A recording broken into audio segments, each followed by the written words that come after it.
Je crois que, comme je disais tout à l'heure dans une autre vidéo, mais très rapidement, euh, la langue française n'est pas limitée par l'État français et même par la terre française. Il y a une extraterritorialité de la langue française. Ça me paraît fondamental.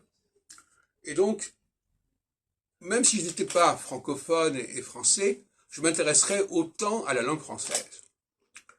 Ça fait en lui-même. Tout à l'heure, je disais que la nation est une puissance en elle-même par-delà ses membres. Eh bien, la langue française est une puissance par elle-même qui n'a pas de compte à rendre à la France.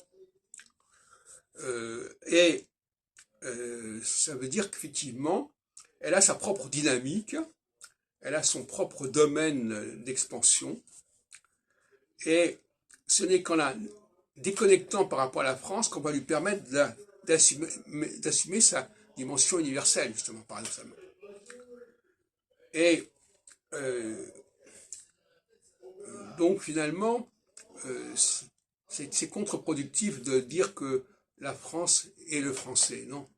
Le français, d'abord, c'est une langue dont on sait pas très bien d'où elle vient, dont elle est l'héritière. On peut dire ça n'a pas aussi telle forme, mais pour moi, l'origine de la langue française, elle se perd dans la nuit des temps. Sa structure a une valeur anthropologique extrêmement précieuse qu'il faut restituer, qu'il faut reconstituer, par-delà les pratiques françaises des uns et des autres à différentes époques. Et de la même manière, concernant les Juifs, c'est une question que je peux me poser, hein, mais est-ce qu'il faut relier la question juive à simplement un territoire qui aurait été donné à un peuple, etc. Pour moi, ça paraît totalement dérisoire que le plan divin dans lequel les Juifs s'inscrivent soit lié à une forme de conquête territoriale, quelle qu'elle soit, de terre promise. Ça paraît ridicule et comique, et j'y crois pas une seconde. Donc là, il y a des choses à creuser.